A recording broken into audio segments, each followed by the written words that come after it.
Hello everyone. I'm back with the second session of the chapter that I had started in the previous session. Remember, I had left you with a question. Are you spending proper time with your parents? This question was in relation with the chapter The Lost Child by Mulk Raj Anand from your supplementary reader, Moments. The Lost Child by Mulk Raj Anand is a story of this child who looks at this world with wide eyes. He is attracted towards most of the things he comes across. In daily life, the child wants to possess all those things that he is attracted to.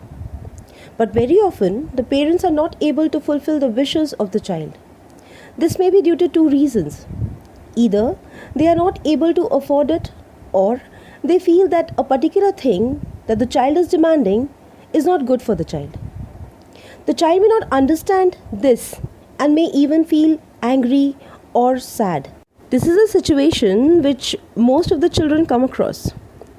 They demand for something from their parents refuse, and they feel irritated with their parents, of course. But can you imagine the reaction of the child the time he knows that he has lost his parents? His parents are not around him to take care of him, to get angry with, or to fulfill his demands. What will his reaction be then? Let us see what does this chapter have in store for us. The story starts with the spring festival. Many people can be seen going to the fair. The child is also very happy and excited because he is also going to the fair with his parents. Being quite young, this child is very curious towards most of the things that he sees on the way, and he desires to have them all for himself. The very first thing that attracts him is a toy shop. He looks at these toys which look very lovely, and he wants to buy something for himself. He looks at his father and asks his father to buy a toy for him. Instead of getting a toy, he got a stare from his father. He understood that his father would not buy anything for him. He became very sad and started dragging behind his parents. His loving mother understood that the child was not feeling happy. Therefore, to just distract him from the toys, he was shown a beautiful mustard field, all yellow with beautiful flowers in it, by his mother, who not only showed him the mustard fields but also allowed him to go and run over there, enjoy himself there in the field, catch butterflies and dragonflies. By the time he played in the mustard fields, his parents sat beside the field and waited for him. Having played enough, the child comes back to his parents, and again they start moving towards the fair. As they reached the fair, again things started attracting the child.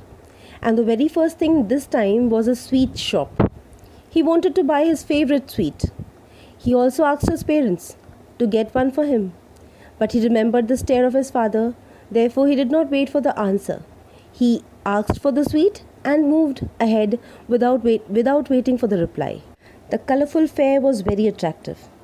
As he moved ahead, he kept on seeing one or the other thing which he liked a lot. As in, he saw a balloon seller.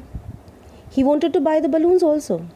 He asked his father for the balloons, and as a custom of his, without waiting for the answer, he moved ahead. He saw a man selling gulmohar garlands. He wanted them also. He asked for that also. He did not wait for the reply. He moved ahead. He saw a snake charmer. He heard the music. He enjoyed it a lot. He wanted to stand and see that even. But still, he knew his parents would not allow him. So asking for it, without waiting for the reply, he moved ahead.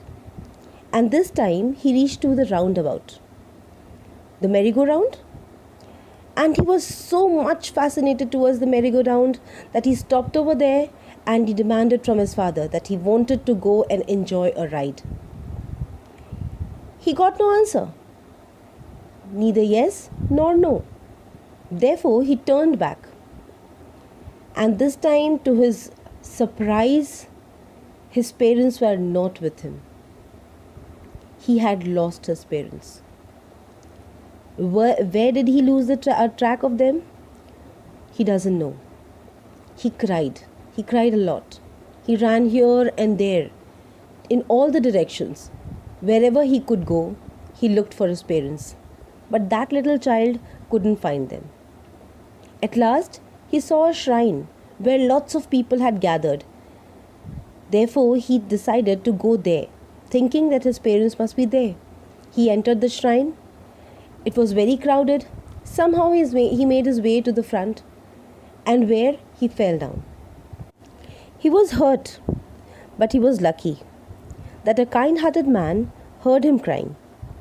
He looked for the little child, lifted him in his arms, and tried to soothe him.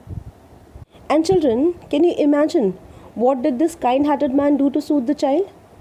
The kind-hearted man offered the child to see the snake charmers, to buy the Gulmohar garlands, the balloons, the sweets, the toys.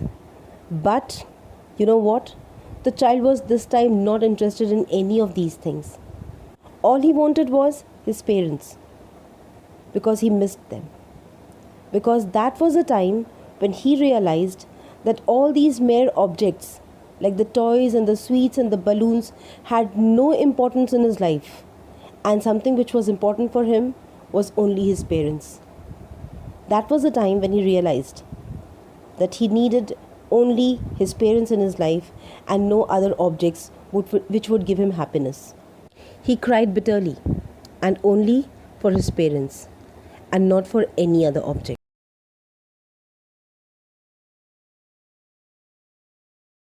The message of the chapter is very clear.